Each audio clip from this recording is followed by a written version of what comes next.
Okay, so we finished the installation of our Sanctuary 3 sauna. Once everything's in place, it's just time to plug it in and check that everything's working to your satisfaction. So the boys have just installed the side panel there. One of the important points to note is you've got this little gap, which is where the groove for your bench seat is going to end up. So as you're sliding in your side panel, important to make sure you just line up that groove with the bench seat. Alright, so we've got our back and side panels in place. The key point, or how these all come together, is that you've got a male and female ends on each of the panel or the back panel, and they're just going to interlock. You'll be able to see visually how they go together, but it's just this little small lift of one of the panels which will allow it to click into the other. Right, so what we've done there is just move these cords out the way, because we're going to slide our roof panel in next. Really important they're out the way so nothing's being pinched. So when we're putting our roof panel on, there's just a little groove here that it's going to sit on both sides and along the back.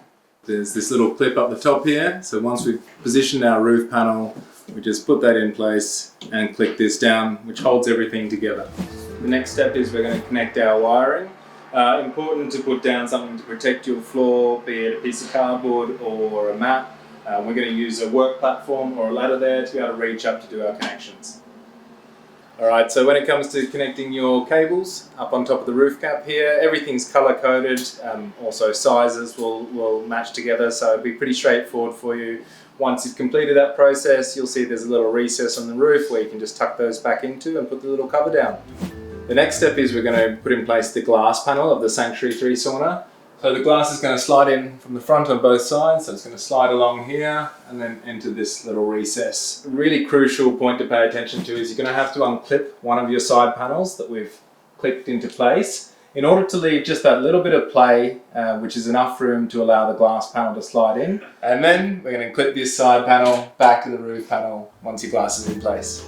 Okay, so we're about to put our fixed glass panel in place on the front here. Really important when the glass is interacting with the glass roof that you've got pre-prepared the little rubber spacers or shock absorbers in place on the fixtures. Otherwise there's a real danger of doing damage to the glass. Alright, so with our front glass panel, we're putting on our fixtures to join it to the roof panel and to the side. So we start with the one on the side, which attaches it to your side panel there. It is a two-person part of the task, this one. You need your other person involved to hold on top, give a little bit of pressure while you're screwing those into place. You need to leave a little bit of play so that you've got room to have your rubber spaces in between on the glass that we said was important before. So the last piece we're going to put on this glass panel is your little seal here, your rubber seal. And important to note, this little piece of excess is just pointing towards the opposite wall or towards where your door is going to end up, so out this way.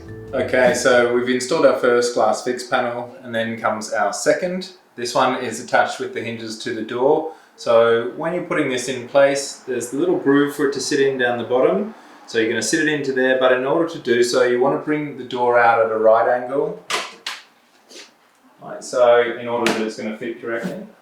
The other important thing to note is that it sometimes takes a little bit of pressure in order to ensure that this glass fits all the way into its groove on the side panel here. So sometimes you need that extra push from the side with your second person that's carrying out the install. So when you are screwing in these fixtures, it's important to have your drill at a low gear, just to avoid the potential to either thread the nut or to put too much pressure and cause damage to the glass. So once you've got your door panel in place, you're going to notice that there's a little small gap down here between the two glass panels.